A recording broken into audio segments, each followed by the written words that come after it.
Hello everyone, good morning. आप सभी लोगों का ब्रिलियंट एकेडमी के ऑनलाइन सेशन में स्वागत है।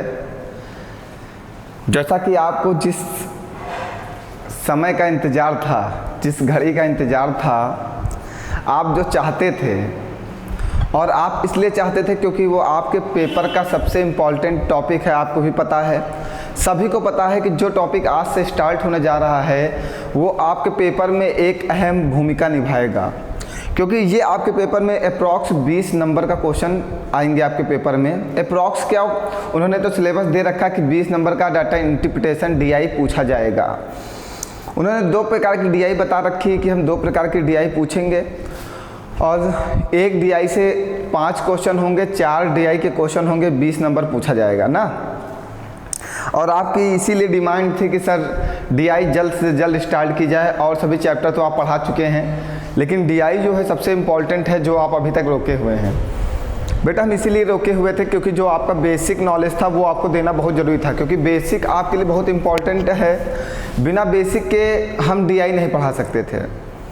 अब कम से कम आप ये तो नहीं कह सकते हो ना कि मुझे बेसिक नहीं आता है। आपको बेसिक भी आता है, आपको सब कुछ आता है, और आप लोग पढ़ाई में ही अपना समय इन्वेस्ट करें, अन्य जगहें अपना समय वेस्ट ना करें, क्योंकि आपका जो भाग्य है वो आपके ऊपर डिपेंड करता है कि आप उसे कैसा बनाना चाहते हो।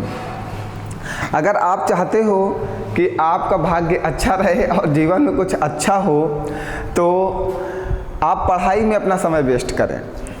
वेस्ट नहीं, पढ़ाई में अगर आप कोई भी समय लगाते हो तो वो इन्वेस्ट हो जाएगा ना, क्योंकि वहाँ से अच्छा वेस्ट और इन्वेस्ट में क्या होता है, दोनों में एक डिफरेंट है ना।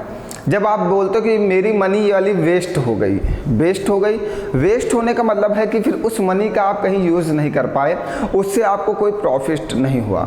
जैसे लोग कहते हैं हमने बिजनेस में मनी इन्वेस्ट की है, इन्वेस्ट करने से उन्हें क्या मिलता है, प्रॉफिट मिलता है। मिलता है कि नहीं मिलता है? वैसे ही आपका जो समय है 2 प्रकार का होता है, एक वेस्ट होता है और एक इन्वेस्ट होता है। तो वेस्ट समय से आपको कुछ मिलने वाला नहीं, जो वेस्ट हो जाएगा वो समय आपको कोई प्रॉफिट नहीं देगा, लेकिन जो समय आप इन्वेस्ट करोगे वो आपको प्रॉफिट देगा। किसी के साथ अपना समय वेस्ट करने से अच्छा है, किसी के साथ अपना समय वेस्ट करने से अच्छा है आप वो समय अपने भाग्य को, अपने लक्ष्य को, अपने एम को, अपने जीवन में जो संघर्ष है उसे एक अच्छे लक्ष्य में, अच्छे मुकाम पे पहुंचाने में इन्वेस्ट करो। इन दोनों में अंतर है। अगर आप अपना समय किसी के साथ वेस्ट कर रहे हो तो उस समय से आपको कोई प्रॉफिट नहीं होने वाला है। हाँ, 1-2 प्रॉफिट ज़रूर मिलेंगे, क्योंकि आप जिसके साथ अगर वो वेस्ट कर रहे हो तो वो तुम्हें 1-2 प्रॉफिट ज़रूर देगा, लेकिन जो पढ़ाई है आप अगर वो समय उठा के इनमें इन्वेस्ट कर दोगे तो ये आपको लाइफ टाइम प्रॉफिट देगी। वो जो समय, वो जो प्रॉफिट होगा जो दूसरों के साथ वेस्ट कर रहे हो, वो सिर्फ क्षणिक प्रॉफिट होता है ना, सिर्फ उसमें क्षण भर की खुशी होती है, उसके बाद फिर वो समय आपका वेस्ट ही हो जाता है। लेकिन जो आप पढ़ाई में समय वेस्ट करोगे, जो पढ़ाई में समय इन्वेस्ट करोगे, वो समय आपको जीवन में बहुत आगे लेके जा सकता है। ये पढ़ाई आपके जीवन को बदल सकती है, क्योंकि आप अगर इसमें कोई समय लगाते हो पढ़ाई में तो आपका भाग्य जो है वो चमक जाएगा, आपका जीवन चमक जाएगा।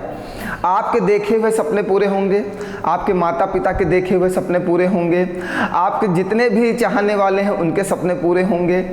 आपको सबके सपने पूरे करने हैं, और अपने जो आपने देख रखा है कि हम नौकरी पाने के बाद ये गाड़ी लेंगे, ये घर बनवाएंगे, वो करेंगे, तो आपके ये भी सपने पूरे होने की पूरी संभावनाएं हैं। लेकिन अगर आप अपना ये कीमती समय किसी और के साथ वेस्ट करोगे तो सिर्फ क्षणिक सुख प्राप्त करोगे। क्षणिक मतलब होता है कुछ समय के लिए, उतने ही समय के लिए जितने समय वो आपके साथ है तब तक ही वो आपको सुख देगी, उसके बाद जैसे दूर जाएगी आपका सुख समाप्त हो जाएगा। लेकिन पढ़ाई एक ऐसी चीज़ है जो आपसे कोई छीन नहीं सकता।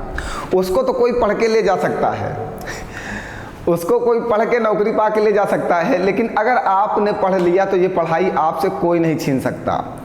ये आपके पास हमेशा रहेगी। तो ऐसे लोगों को अपना दोस्त बनाइए, ऐसे लोगों को अपने साथ रखिए जो आपके जीवन में हमेशा साथ रहे। वो है सिर्फ पढ़ाई, जो आपसे कोई नहीं ले सकता, इसकी कीमत कोई दे ही नहीं सकता। ठीक है, तो आप लोग इतनी मेहनत से पढ़ाई करिए कि आपका भाग्य अपने आप बदल जाए। आपको अपने भाग्य के ऊपर, भाग्य आपको खुद लिखने का मौका मिल जाए ना, सीधी जी बात है। देखिए, आपके मम्मी पापा, आपके भाई बहन, आपने कुछ सपने देखे होंगे और आपके मम्मी पापा आपके खासकर कितनी मेहनत से कमा के आपको पढ़ाते होंगे। जो बच्चे गरीब हैं उनसे पूछिए वो कैसे पढ़ते होंगे। तो सभी बच्चे मेहनत से पढ़ाई करें, क्योंकि गरीबी और अमीरी जीवन में हो सकती है, लेकिन आप उसे दूर कर सकते हैं। अगर आप गरीब हो तो आप बहुत आराम से दूर कर सकते हो, और इसीलिए हम फ्री ऑफ कास्ट बैच चला रहे हैं। हम 1 रुपये का भी पेमेंट नहीं मांग रहे हैं। ठीक है, तो सभी बच्चे मेहनत से पढ़ाई करें और हमारी जो पढ़ाई है, जो हम पढ़ा रहे हैं, इससे कुछ ना कुछ प्रॉफिट ज़रूर उठाएं। और दूसरी बात है कि सारी पीडीएफ जो हैं क्वेश्चंस की, वो हम टेलीग्राम पे अपलोड कर दे रहे हैं। आप लोग पर डे डाउनलोड कर लो, जिससे आप क्वेश्चन लगा सको। हमने बहुत सारी पीडीएफ डाल रखी, परसेंटेज की भी अब आ गई है और एवरेज की भी आ गई है। ठीक है, और डीआई की पीडीएफ तो रोज़ आएगी, क्योंकि डीआई एक ऐसा टॉपिक, अगर मैं रोज़ पीडीएफ नहीं दूंगा तो आप पढ़ नहीं पाओगे। ठीक है, तो डीआई की पीडीएफ रोज़ आएगी, आप रोज़ डाउनलोड कर लेना। रोज़ 2-3 क्वेश्चन पढ़ाए जाएंगे डीआई के। अप्रॉक्स हमारा टारगेट है कि कम से कम 30 क्वेश्चन डीआई के पढ़ाए जाएँ, जिससे आप अच्छे से तैयारी कर सको डीआई की। डीआई बहुत ही इंपॉर्टेंट टॉपिक है आपके पेपर का, जहां से 20 नंबर के क्वेश्चन आने वाले हैं। ठीक है, चलिए आइए डीआई स्टार्ट करते हैं। नहीं, बहुत बात हो जाएगी, हमारी आपकी बातें कभी समाप्त नहीं होंगी। हम और आप ऐसे दोस्त हैं कि बातें नहीं समाप्त हो सकती हमारी आपकी जीवन में ना, समाप्त भी नहीं होनी चाहिए। चलिए आइए देखते हैं। आपका जो सबसे पहला टॉपिक है उसको हम लोग डीआई बोलते हैं, डाटा इंटरप्रिटेशन बोलते हैं। इसको हिंदी में बोलते हैं आंकड़ा निर्वचन। ठीक है, मीन्स इसमें कुछ आंकड़े दिए जाते हैं, हम उसके बारे में अध्ययन करते हैं और दिए हुए क्वेश्चनों का आंसर देते हैं। सबसे पहले तो आपको ये जानना होगा डीआई हमारे कितने प्रकार की होती है, काइंड्स ऑफ डीआई क्या है। ठीक है, कितने प्रकार की डीआई होती है, तो सबसे पहले आप ये जान लीजिए kinds of data interpretation. Kinds of DI जो है हमारी, वो हमारी डीआई होती टोटल 6 प्रकार की। 6 प्रकार की हमारी डीआई होती है। ठीक है, पहली जो होती है उसे हम बोलते हैं बार ग्राफ डीआई। दूसरी जो होती है वो लाइन चार्ट डीआई होती है। तीसरी जो होती है वो टेबुलर ग्राफ डीआई होती है, या इसी को हम टेबल भी बोल सकते हैं, table DI. Table DI means एक टेबल जैसे दी जाएगी सीरीज, उसमें से क्वेश्चन दिए जाते हैं। पहले आप ये समझ लीजिए कितने प्रकार की होती है, हम सभी प्रकार की आपको दिखाएंगे। ठीक है, कैसलेट फॉर्म डीआई होती है, रडार और वेब डीआई होती है, पाई चार्ट डीआई होती है। ठीक है, ये 6 प्रकार की डीआई होती हैं। दूसरी चीज़ आप ये समझ लीजिए सबसे इम्पॉर्टेंट डीआई कौन सी है, जो आपके पेपर में सबसे इम्पॉर्टेंट और महत्वपूर्ण भूमिका निभाएगी, तो वो डीआई है आपकी, एक पहली बार ग्राफ डीआई है, दूसरी लाइन चार्ट डीआई है, तीसरी आपकी टेबुलर डीआई है। ये 3 आपके पेपर में सबसे इम्पॉर्टेंट और सबसे अहम रोल निभाएंगी। ठीक है, ये 3 जो हैं वो आपके पेपर में सबसे महत्वपूर्ण भूमिका निभाएंगी। ठीक, और ये 3 जो हैं हम आपको पढ़ा देंगे। यहाँ से इन तीनों से एक क्वेश्चन आने की संभावना बन सकती है, वैसे मुझे तो नहीं लगता यहाँ से बननी चाहिए, क्योंकि आपके सिलेबस में नहीं दिया है। आपके सिलेबस में ये 3 प्रकार की डीआई बताई गई हैं जो पूछी जाएंगे। ठीक है, और हम एक इस डीआई को भी इम्पॉर्टेंट मानते हैं, पाई चार्ट वाले को। ये बहुत ही आसान है, इसको भी पढ़ा दिया जाएगा। ये हम 6 डीआई आपको पढ़ाएंगे, 6 की 6 डीआई पढ़ाएंगे, एक भी नहीं छोड़ेंगे। समस्या ये है कि गवर्नमेंट जो लिखती है, कभी कभार एक आध क्वेश्चन बाहर से डाल देती है, और अगर बाहर से आ गया तो हमें क्वेश्चन छूटना नहीं चाहिए। अगर हमने डीआई पढ़ रखा है, डाटा इंटरप्रिटेशन पढ़ रखा है, तो वो चाहे जहाँ से दें, वो चाहे बार ग्राफ से दें, चाहे लाइन चार्ट से दें, चाहे टेबुलर डीआई से दें, किसी भी डीआई से दें, हमें उससे क्या फ़र्क पड़ने वाला है। तो डीआई ही ना, सॉल्व तो सबको वैसे ही करना है ना। तो हम एक बार अगर सारे क्वेश्चनों से पढ़ लेंगे तो आप इसके बाद किसी भी पेपर को देंगे तो आपका डीआई का क्वेश्चन नहीं फंसेगा। बात क्लियर है? ऐसा नहीं कि हम ये सिर्फ 3 डीआई पढ़ लें बस, जब डीआई ही है सबको सॉल्व वैसे ही करना है। बस बेटा ये होता है कि सभी डीआई में थोड़े से कॉन्सेप्ट का कॉन्सेप्ट एक ही होगा, फिगर इनके चेंज हो जाते हैं, फिगर जो हैं वो चेंज होते हैं, बस फिगर अलग अलग हो जाता है।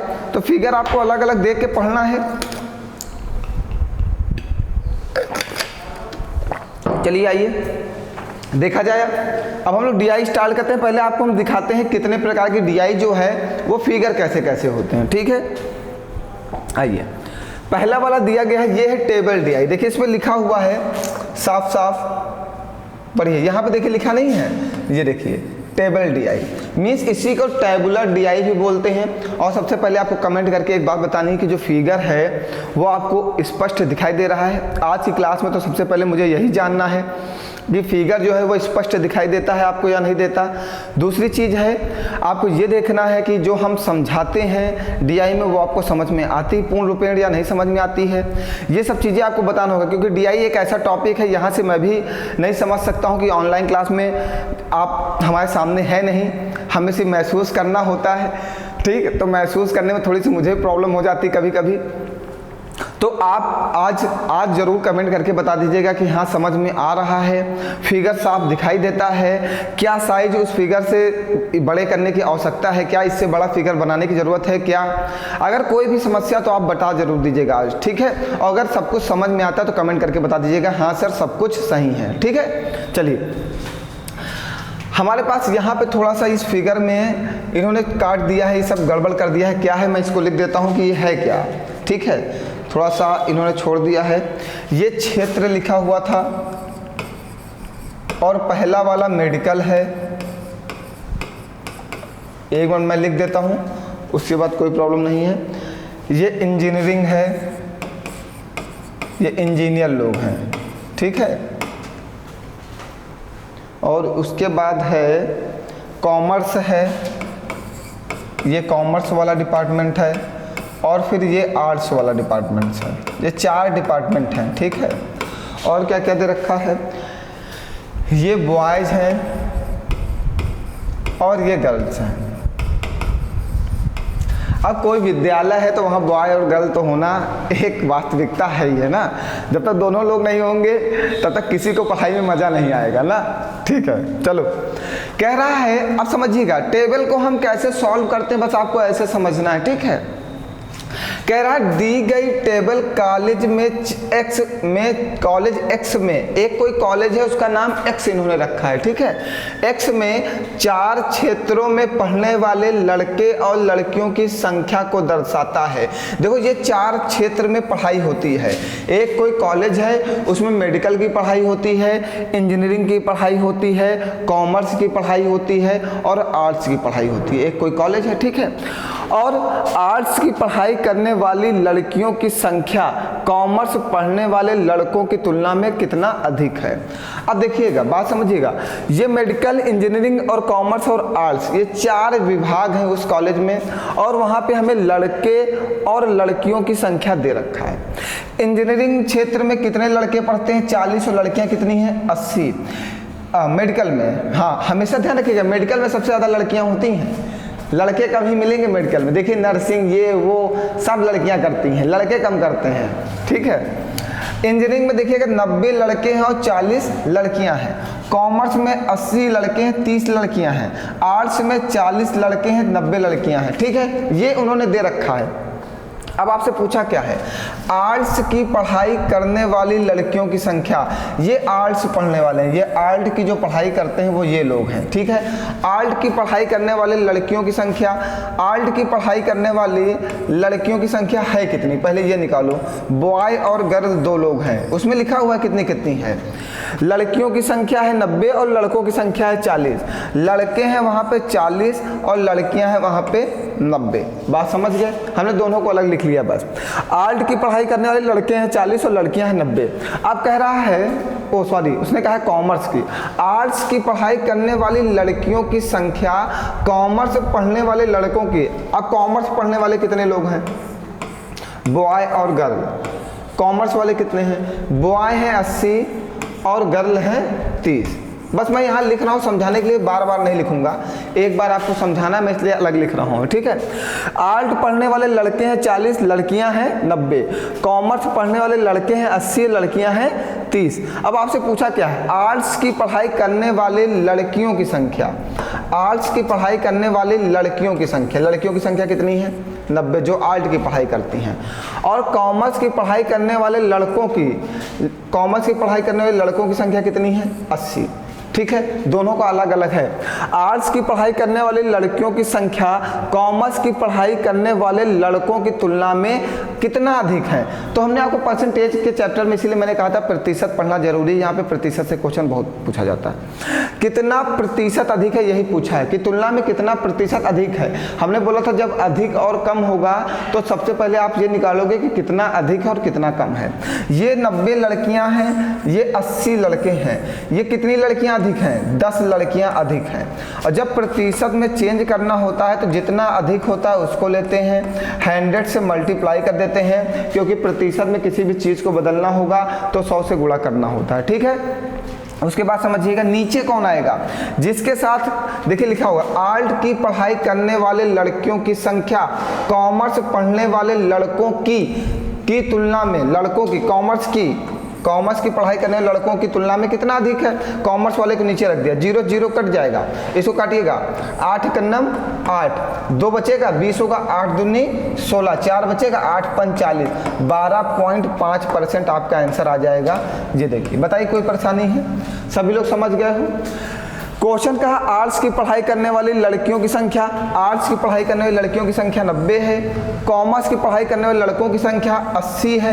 कह रहा कितना प्रतिशत अधिक है, तो सबसे पहले हमने निकाल लिया कि कितना अधिक है, क्योंकि प्रतिशत में जब भी अधिक और कम की बात करेगा तो सबसे पहले आपको ये फाइंड आउट करना होगा कि वो कितना ज़्यादा है और वो कितना कम है। तो सबसे पहले हमने देख लिया लड़कियाँ 90 थी, लड़के 80 थे, तो कितने लोग ज़्यादा हैं, 10 लोग ज़्यादा हैं। प्रतिशत में बदलने के लिए होता है जो ज़्यादा हो या कम हो उसमें 100 से मल्टीप्लाई करते हैं, क्योंकि किसी भी संख्या को प्रतिशत में बदलना है तो 100 से मल्टीप्लाई करना होगा।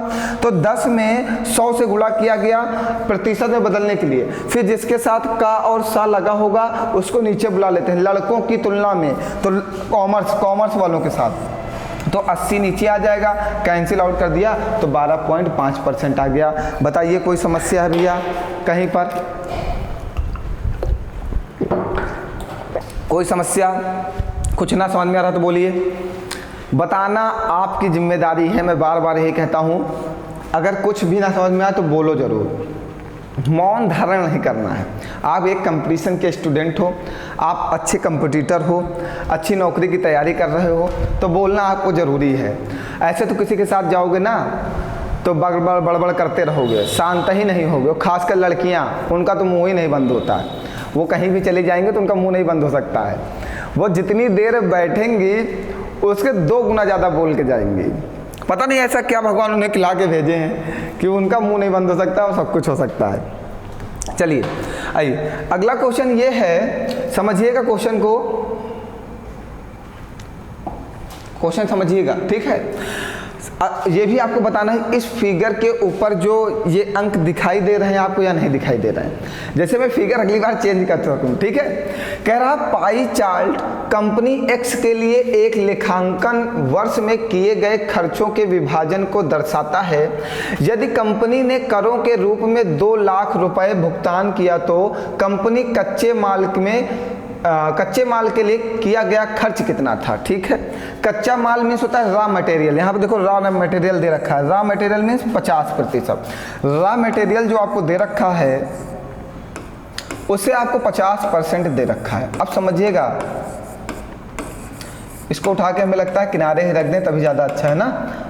चलो इनको किनारे रख देते हैं छोटा करके। समझ में आ ही गया है, क्वेश्चन तो आपने देख ही लिया है, हमने भी देख लिया है, हमें बार बार देखने की ज़रूरत नहीं है। चलो अब समझिएगा, रॉ मटेरियल जो उन्होंने दिया था हमने उसको लिख दिया। अब ये जो क्वेश्चन होते हैं ये 2 प्रकार के होते हैं, ये इसको हम लोग पाई चार्ट बोलते हैं, पाई चार्ट, ठीक है। अब समझिएगा ये है क्या, इसमें 2 प्रकार के क्वेश्चन क्या होते हैं। इस क्वेश्चन में कुछ में जैसे यहाँ पे प्रतिशत दे रखा है, दे देगा 50%, जैसे यहाँ पे दे रखा है 5%, 5-6 भागों में डिवाइड कर रखा है, 10%, 15%, 20%, इनको 4-5 भागों में डिवाइड कर रखा है। कोई रॉ मटेरियल है, कोई लेबर है, कोई फेयर है मीन्स किराया है, कोई श्रम है, ऐसे करके 5 भागों में डिवाइड किया, ठीक। और एक प्रकार का क्वेश्चन आता है जिसमें डिग्री देगा, 20 डिग्री, 100 डिग्री, 50 डिग्री, 90 डिग्री, ऐसे आपको दे देगा, ठीक है, ऐसे दे देगा। आपको 2 प्रकार के क्वेश्चन पाई चार्ट में मिलते हैं, एक आपको प्रतिशत में मिलता है, परसेंटेज में जो डिवाइड करके देगा, दूसरा आपको डिग्री में मिलता है। दोनों क्वेश्चन सेम सिचुएशन को फॉलो करते हैं। अगर कोई क्वेश्चन प्रतिशत में है तो उसके अंदर जो प्रतिशत लिखा होगा वो अप्रॉक्स 90% क्वेश्चन में आपको 100% ही मिलेगा। जब आप इन सभी को जोड़ोगे, जो इसके अंदर प्रतिशत में संख्याएं दी गई हैं, जिनको भागों को डिवाइड किया गया, वो हमेशा 100% ही मिलेंगे, ठीक है। हमने 90% क्वेश्चन पर बात कर ली, ठीक। उसके बाद जो भी क्वेश्चन आपको डिग्री में दिए जाएंगे वो आपको अप्रॉक्स क्वेश्चन में 360 डिग्री ही मिलेंगे, क्योंकि पूरे वृत्त का जो है कोण होता है, जो पूरा वृत्त होता है वो 360 डिग्री का होता है। और अगर कोई भी, हमने बोला था आपको खर्च है, कहीं पर आप कोई खर्च करते हो, किसी विद्यालय में बच्चे हैं कि आपकी इनकम है, वो हमेशा 100% होती है। इसलिए अप्रॉक्स ये सब चीज़ें जो होती हैं आपको जो दी जाती हैं ये 100% दी जाती हैं, ठीक है। ये 2 बातें आप समझ लीजिएगा। अगर कोई क्वेश्चन डिग्री में है तो अप्रॉक्स क्वेश्चन में 90% क्वेश्चन में वो डिग्री 360 डिग्री होता है, और सबको जो इसको डिवाइड करेगा डिग्री में वो 360 डिग्री होगा। और अगर प्रतिशत में है तो अप्रॉक्स क्वेश्चन में 100% होगा। बात क्लियर है? चलिए अब समझिएगा। इस बात को क्लियर हो गई तो मैं आपको समझाता हूँ आगे कि क्या है। अरे आओ यार, चलो अब समझिएगा। अब इन्होंने दे रखा है आपको, हम आपको एक बार लिख के सबको समझा दे रहे हैं। इंटरेस्ट, ब्याज दे रखा है 10%, आपको लेबर दे रखा है, श्रम में कितना खर्च होता है आपका 20%, आपको टैक्स दे रखा है कितना 5%, और आपको इंटरेस्ट दे रखा है ब्याज कितना 10%। सुनते जाइएगा, इंटरेस्ट अच्छा मैंने पहले ही लिख दिया, सॉरी। और क्या क्या रह गया? फेयर, किराया रह गया, किराया आपको दे रखा है 15%, और आपको रॉ मटेरियल दे रखा है 50%। इन्होंने इस जो लेखांकन वर्ष है, एक वर्ष में कोई कार्य किया गया है, हमने कह दिया कोई घर बनवाया गया है। घर बनवाने में जो आपने खर्च किया है वो इंटरेस्ट में 10% दिया है, लेबर को 20% दिया है, टैक्स 5% दिया है, फेयर मीन्स होता है किराया 15% दिया है, रॉ मटेरियल को 50% दिया है, ठीक है। हमने बोला अगर कोई क्वेश्चन प्रतिशत में है तो वो कितना होगा? हमेशा 100%। आप जोड़ लीजिए 50, 15, 20, 20, 40, 50। देखिए ये टोटल मिला के 100% है, 100% है। और कह रहा लेखांकन वर्ष में आपने कितना खर्च किया? 2 लाख रुपए। इकाई, दहाई, सैकड़ा, हजार, 10,000, लाख। इकाई, दहाई, सैकड़ा, हजार, 10,000, लाख। 2 लाख रुपए आपने एक घर को बनवाने में खर्च किया। हमने कहा अगर आपका खर्च है वो हमेशा क्या होगा? 100% होगा। और देखिए जो आप सबको जोड़े हैं अपने खर्च को, वो कितना है? 100%। तो आपको 100% की वैल्यू दे रखी कितनी? 2 लाख रुपए। तो 2 जीरो से 2 जीरो काट देंगे तो 1% की वैल्यू हो जाएगी आपकी 2,000 रुपए। आपसे क्वेश्चन क्या पूछा है? क्वेश्चन पूछा तो कंपनी का कच्चे माल के लिए किया गया खर्च कितना था? तो रॉ मटेरियल पे आपने कितना खर्च किया? कच्चे माल पे रॉ मटेरियल पे आपने कितना खर्च किया है? 50%। 1% की वैल्यू 2,000 है, आपको 50% की वैल्यू निकालनी, तो 50 से इधर गुणा कर दीजिए तो ये 50% बन जाएगा, और 50 से इधर गुणा कर दीजिए तो ये बन जाएगा आपका 5 दूनी 10, 1, 2, 3, 4। मीन्स आपने रॉ मटेरियल पे कितना खर्च किया है? 1 लाख रुपए। बताइए कोई समस्या है? बात क्लियर है? हमने बोला अगर आपको प्रतिशत में क्वेश्चन दिया होगा तो ये 100% होगा, ठीक है। हमने देखो जोड़ के भी दिखा दिया आपको, ये 100% दिया गया है। और अगर आपका खर्च है, आपकी आय है, कॉलेज के विद्यार्थी हैं, या ऐसी कोई भी सिचुएशन है जो 100% मानी जा सकती है, तो आपको वो 100% देखो मिल भी रही है, तो आपने जोड़ के भी देख लिया, तो वो जितना खर्च है वो हमेशा 100% के बराबर होगा। तो आपने ये खर्च जो किया ये 100% है, 100% की वैल्यू आपको 2 लाख रुपए दे रखी थी, ठीक। हमने 2 जीरो से 2 जीरो कैंसिल आउट कर दिया, 1% की वैल्यू 2000 निकाल लिया। क्वेश्चन ने पूछा कि कच्चे माल पर कितने रुपए खर्च किया जाता है, रॉ मटेरियल पर कितना रुपया खर्च किया जाता है। यहाँ पे रॉ मटेरियल दिखा रहा है कि 50% रुपया रॉ मटेरियल पे आप खर्च करते हो। 1% की वैल्यू 2000 है, 50% की वैल्यू निकाल लो 1 लाख रुपए। क्लियर है? बताइए कोई समस्या है? आज हमने सभी के एक एक क्वेश्चन लिए हैं, क्योंकि आपको दिखाना है कि जो क्वेश्चन पूछे जाते हैं वो क्या है, आपको ये समझना है, ठीक है। चलिए आगे बढ़ते हैं। अगला क्वेश्चन ये दे रखा है आपको,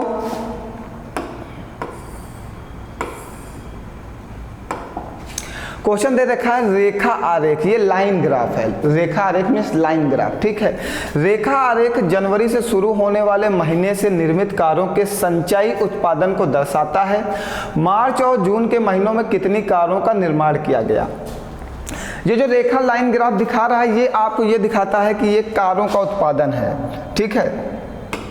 ये आपका जनवरी है, ये आपका फरवरी है, ये आपका मार्च है, ये आपका अप्रैल है, ये आपका मई है, ये आपका जून है। इसमें आपको कारों का उत्पादन उन्होंने दिखाया है कि कार का उत्पादन किस प्रकार से चल रहा है। उसके बाद उन्होंने क्वेश्चन पूछा आपसे मार्च और जून के महीनों में कारों का उत्पादन निर्माण कितना है।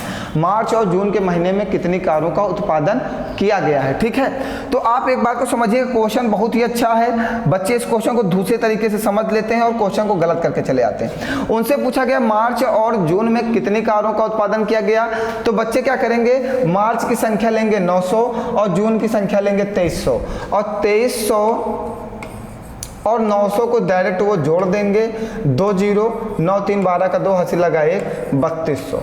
ये कहेंगे 3200 कारों का उत्पादन किया गया है, और पेपर कहेगा तुमने जो लगा के आया है ना वो गलत है। अब वो बहुत टेंशन में कि ऐसा क्या हो गया यार, हमने ऐसा क्या कर दिया जो उसने गलत कर दिया वहाँ पे जाके।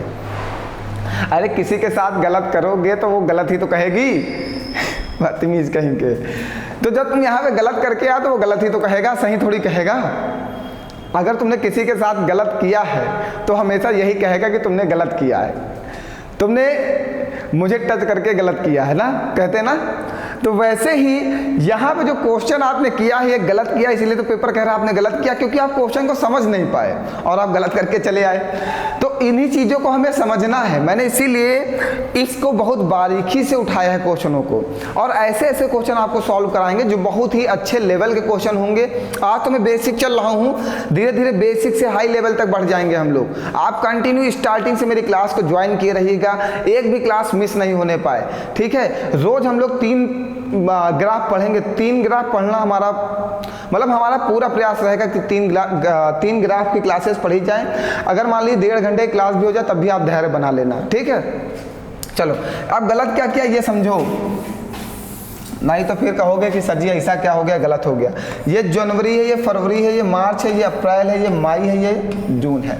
उन्होंने मई और जून के उत्पादन की बात की है कि मई और जून में कितना उत्पादन किया गया, यही तो पूछा है, ठीक। मार्च और जून, ये फरवरी में 700 कारें बनती हैं और मार्च में 900 कारें बनती। इन दोनों का डिफरेंस लो, कितनी कारें मार्च में बनी, 200। ये निकालो कितनी कारें बनी, 200। मई और जून, मई में 1900 कारें बनती हैं और जून में 2300 कारें, दोनों का डिफरेंस लो, कितनी कारें बनी, 400। मीन्स आपसे ये पूछा है मई में तो 1900 कार बनती थी, बात समझना, मई में 1900 कार बनती थी, जून में कितनी बनी, 2300। तो जून में कितनी कार बनाई गई, जब मई में 1900 बनी थी, जून में कितनी हो गई, ये 2300 कारें हो गई। तो जून में कितनी बनी, तो इन दोनों का जब अंतर ले लोगे तभी तो पता चलेगा कि जून में 400 कारें बनी हैं। समझो, समझ पाए। अगर इस महीने में 1900 कारें बनी और अगले महीने में 2300 कारें बनी, तो पूछा जाए इन दोनों के बीच में कितनी कारें बनी, तो 400 कार ही तो बनेंगी। तो जब आप इन दोनों का अंतर लोगे तभी तो पता चलेगा कि जून में कितनी कार बनी, 400, और फरवरी और मार्च में कितनी कार बनी, 200। देखो मार्च में जो है वो 900 दिखा रहा है, मार्च में 900 दिखा रहा है, ठीक है, और फरवरी में दिखा रहा है 700।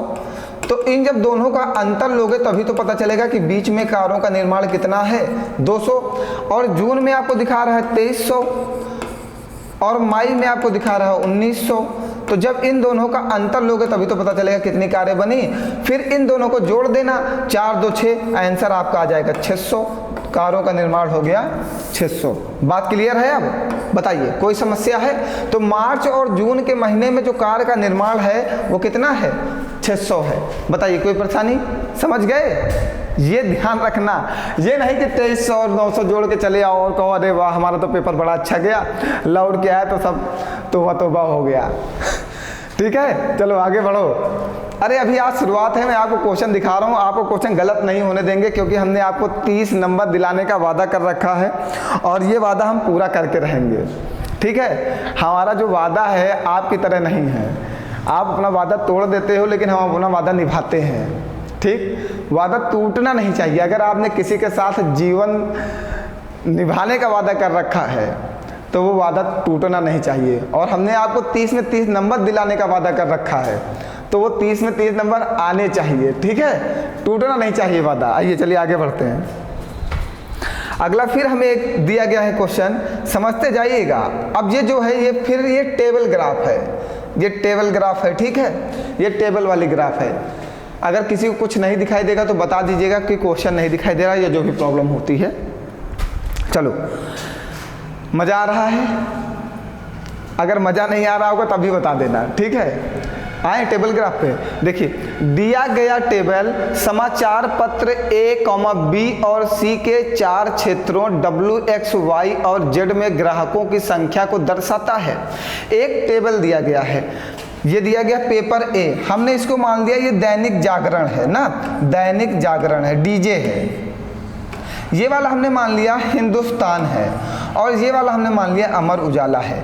3 प्रकार के पेपर हमारे क्षेत्र में आते हैं। ठीक है, 3 प्रकार के पेपर हमारे क्षेत्र में आते हैं। कौन सा? दैनिक जागरण, हिंदुस्तान और अमर उजाला। ठीक है, W, X, Y, Z 4 क्षेत्र हैं, हमने मान लिया एक उत्तर प्रदेश है, एक मध्य प्रदेश है, एक दिल्ली है और एक पंजाब है।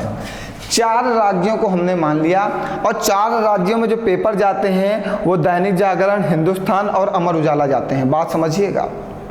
ठीक है, तो W, X, Y, Z 4 क्षेत्र दे रखा है, हमने 4 क्षेत्र को हमने 4 राज्य मान लिया। ठीक है, 4 राज्य मान लिया और हमने आपको बता रखा है अगर राज्यों में कोई रहता है तो हमेशा वो 100% की ही संख्या होगी।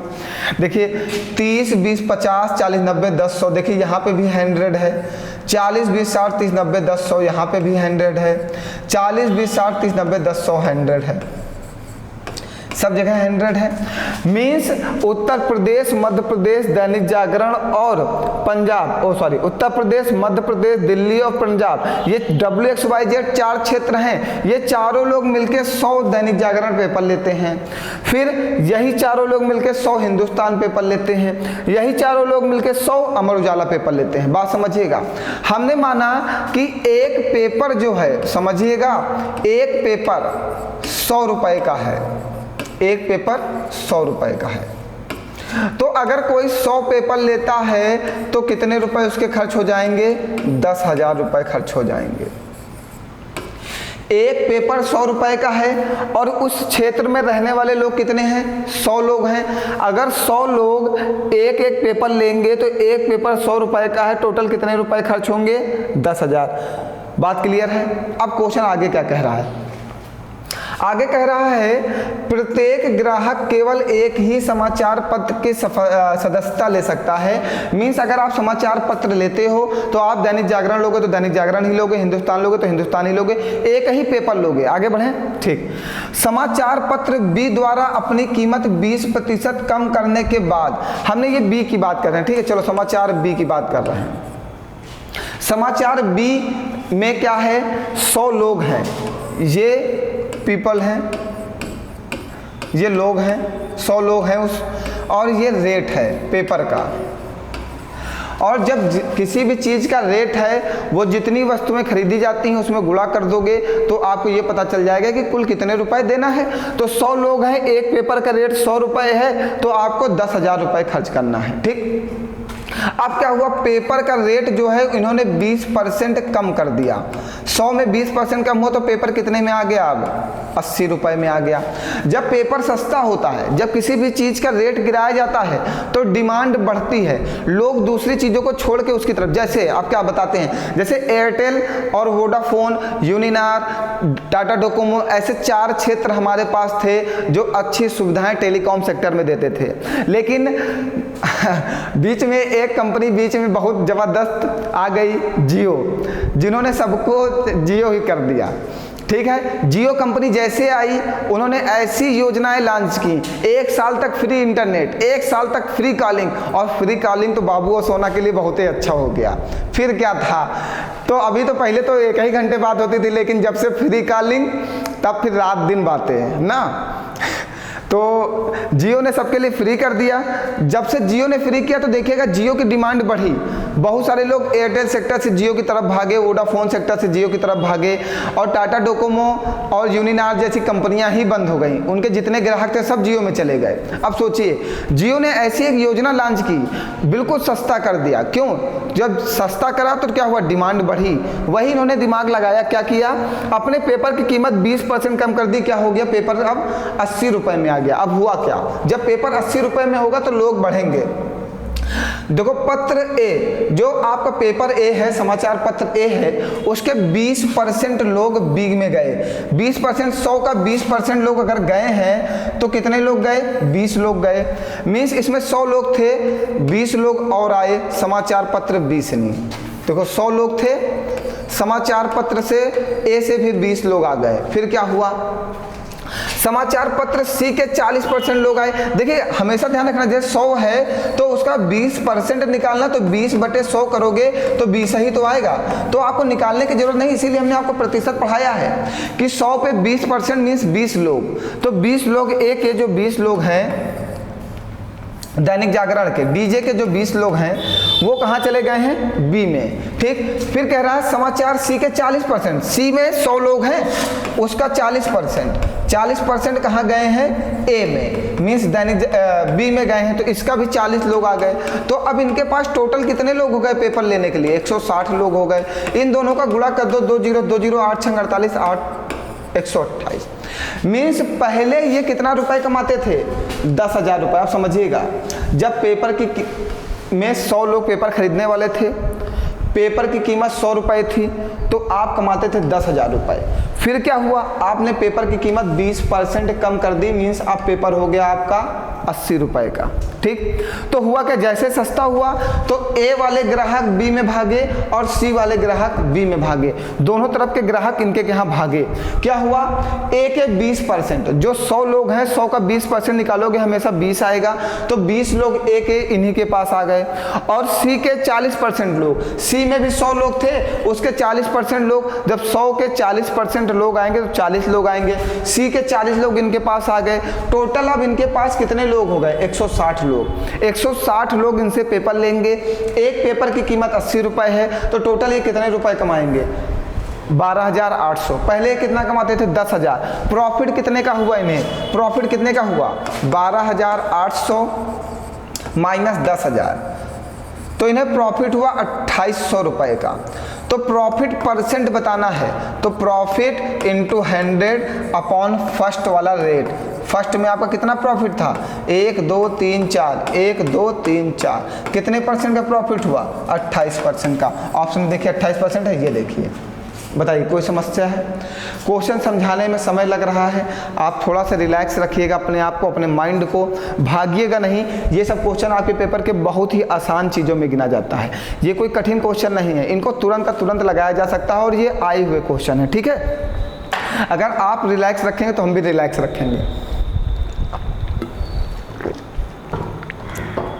समझाने में थोड़ी सी मेहनत है आज, लेकिन आप भी समझने में थोड़ी सी मेहनत करो। ठीक है, थोड़ा सा माइंड ओपन करके बैठो। बात क्लियर है सबको, क्या है? अगर नहीं समझ में आता तो प्यारे बच्चों कमेंट करके ज़रूर बता देना। हम कुछ दूसरा रूल अपनाते हैं। वैसे मुझे लगता है बहुत ही अच्छा मेथड है, कुछ भी नहीं करना है, बस क्वेश्चन थोड़ा सा रोटेट हो रहा है। अब जैसे कि हमें लगाना होता तो हम क्या करते हैं, हम कितनी जल्दी लगाते हैं। अगर मुझे समझाना नहीं होता आपको तो मैं क्या कर देता, इस क्वेश्चन में हम देखते कि 100 लोग हैं, ए में भी 100 लोग हैं, और बी में भी 100 लोग हैं और सी में भी 100 लोग हैं।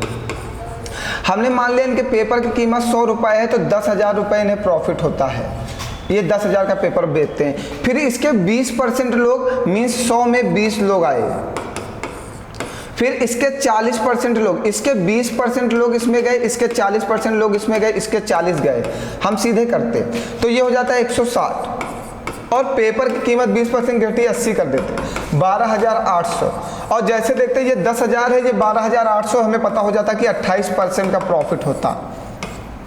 कितना समय लगता? 30 सेकंड भी नहीं लगता। बस आपको भी सीखना है, ठीक, खटाखट 10,000 था, ये 12,800 था। आप कहते सर जी आपको कैसे पता चलता कि 28% प्रॉफिट होता? अरे बेटा हमें पता ये 4 जीरो नीचे जाते, 2 जीरो से 2 जीरो ये वाले करते, 2 जीरो गुड़े वाले कट जाते, ठीक है, तो वो आपका 28% बन जाता। ये चीज़ आपको सीखनी पड़ेगी, ठीक है। चलें आगे बढ़ें, चलो समझ जाओगे आप भी, बिल्कुल परेशान मत हो। चलिए अब आपका जो है, अभी तक हम आपको दिखा रहे थे कि कैसे क्वेश्चन आपके पेपर में पूछे जाते हैं। अब हम लोग आते हैं अपने टाइप वाइज पे, ठीक है। अब आज जो है, अब जो पाई चार्ट से हम लोग स्टार्टिंग करते हैं, ठीक है। अभी आपको हमने ये दिखा दिया कि 5 प्रकार के क्वेश्चन, देखिए एक प्रकार का ये, दूसरा प्रकार ये, तीसरा प्रकार ये, चौथा प्रकार ये, और था बस। आपको हमने 4 प्रकार के क्वेश्चन दिखा दिए हैं, ठीक है। अब हम आएंगे एक क्वेश्चन के हम 5 क्वेश्चंस लेंगे, जैसा आपका पेपर ने कह रखा है कि एक क्वेश्चन के 5 क्वेश्चन पूछे जाएंगे। तो एक क्वेश्चन के 5 क्वेश्चन पूछे जाएंगे तो 4 क्वेश्चन आपके पेपर में आएंगे और 20 क्वेश्चन वहाँ से रहेगा। तो मीन्स एक क्वेश्चन के 5 क्वेश्चन।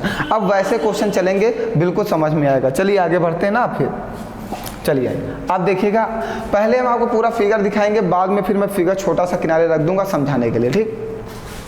पहले आपको दे रखा है ये फिगर, समझ लीजिए आप एक बार अच्छे से, ठीक। हाँ अब समझ लीजिएगा इन्होंने क्या क्या दे रखा है। इन्होंने दे रखा नीचे दिए गए बार डायग्राम का अध्ययन कीजिए तथा इस पर आधारित प्रश्नों का उत्तर दीजिए।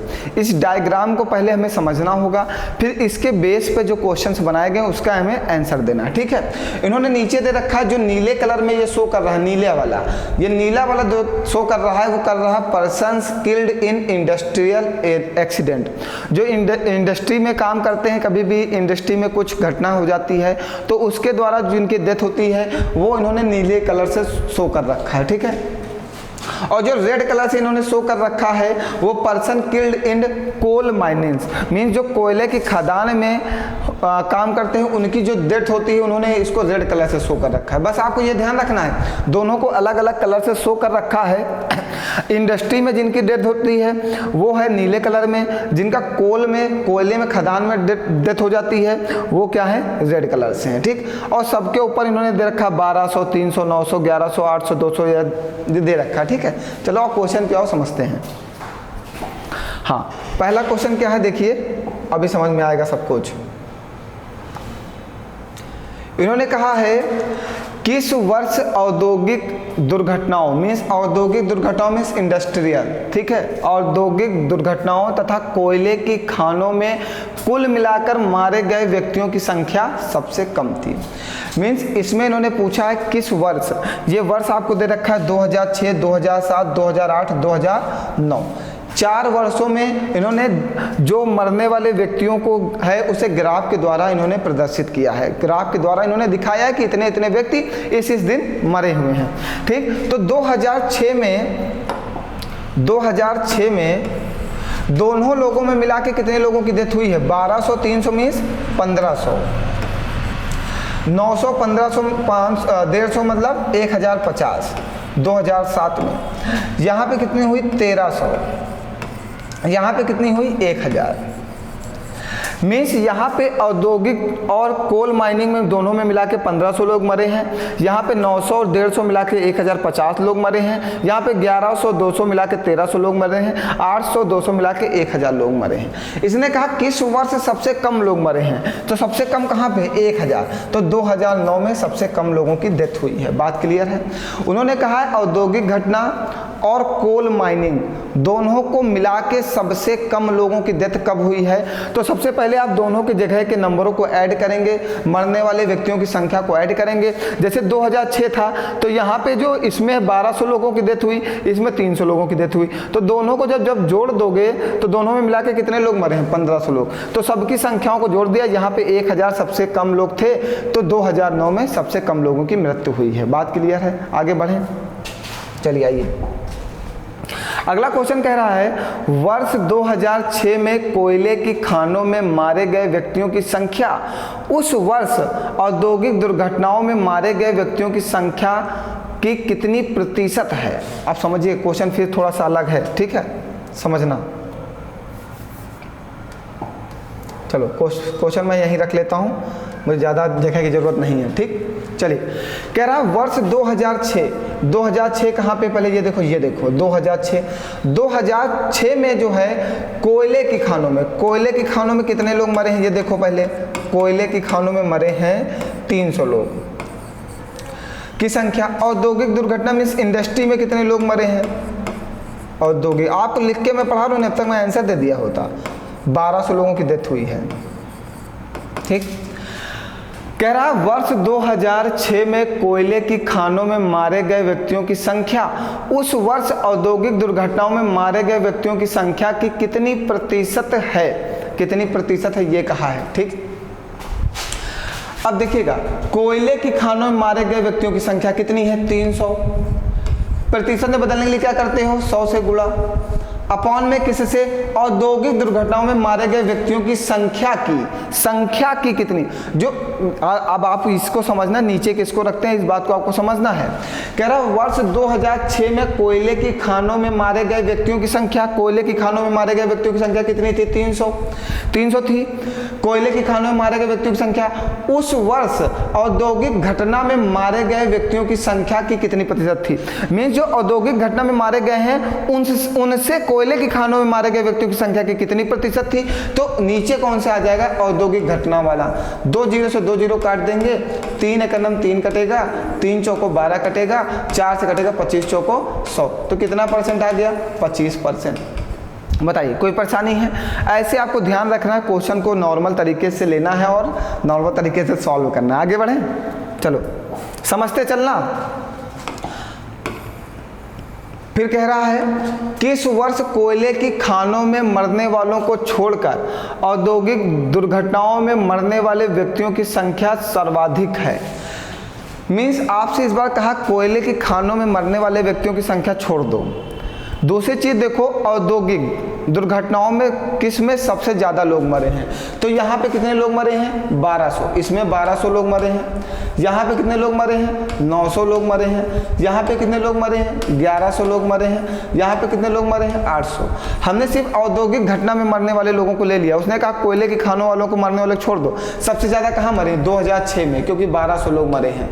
आंसर आ गया। ऐसे क्वेश्चन आपके पेपर में आएंगे और आप सॉल्व नहीं कर पाएंगे, बहुत आसानी से करेंगे। 20 क्वेश्चन में से 10 क्वेश्चन थोड़े से लेवल पे होंगे और 10 क्वेश्चन आसान लेवल पे होंगे, ठीक है। 10 क्वेश्चन का लेवल थोड़ा टाइट होगा और 10 क्वेश्चन का लेवल नॉर्मल होगा। आगे बढ़ें, चलिए। अब कह रहा है औसतन एक वर्ष में कितने व्यक्ति औद्योगिक दुर्घटनाओं तथा कोयले की खानों में मिलाकर मारे गए हैं।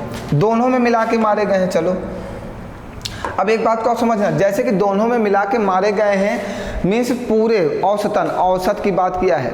औसत का मतलब जानते हो ना, यहाँ देखो लिख के दिया औसतन। औसत का मतलब होता है, हमने इसीलिए औसत भी पहले पढ़ाया था, हमने कहा था औसत और परसेंटेज सबसे इंपॉर्टेंट होगा। सभी संख्याओं का योग बटे सभी संख्या, ठीक ठीक। औसतन सभी संख्याओं का योग बटे सभी संख्या। वो कह रहा कि एक वर्ष में कितने व्यक्ति औद्योगिक दुर्घटनाओं तथा कोयले की खानों में कुल मिलाकर मारे गए हैं, औसतन एक वर्ष में। तो 1200 300 1200 प्लस 300 ये 2006 में मारे गए। फिर 900 प्लस 150 ये 2007 में मारे गए। 1100 प्लस 200 ये 2008 में मारे गए। 800 और 200 ये 2009 में मारे गए। बटे में कितने वर्ष हैं? 1 2 3 4, क्योंकि हमने बताया सभी संख्याओं का योग बटे सभी संख्या। ठीक है, जोड़ो। 12 3 15, 15 और 9 24, 1 25, 25 1 26 और 10 36, 36 2 38, 38 2 40, 2 48 और 50 4850। सही जुड़ा है? आप भी जोड़ के देख लो, मुझे मेरे को विश्वास मत करना। हम देखो कैसे जोड़ दिए। 12 3 1500, ठीक है। यहाँ पे 800 और 200 1000, यहाँ पे जोड़ दो 1100 200 1300 और ये 1050, ठीक है। अब देखो 1500 और 1000 कितना हो गया? 2500, 2500 हो गया। और ये 1300, 2500 में जब 1300 ऐड करोगे तो 1 3500 3 3800, 3800 में आपको 1050 ऐड करना है तो कितना हो जाएगा? 103800 में 4800 और 50, 4850 4 से डिवाइड कर दो, काटो। 4 1 4, 4 दूनी 8, 4 1 4, 1 हासिल जाएगा 0 हो जाएगा। 10 4 दूनी 8, 4 पंचे 20। ऑप्शन कहाँ पे? देखो 12.12, ये देखिए। अब आप सोचेंगे सर इसमें समय लग गया क्वेश्चन करने में, तो इसलिए लगा क्योंकि जोड़ना पड़ा। अगर आपको जोड़ने से बचना चाहिए तो आपको एक बात हमेशा पेपर में ध्यान रखनी है। देखो यहाँ पे हमने एक जगह एक क्वेश्चन में सभी संख्याओं को जोड़ के लिखा था, ये देखो।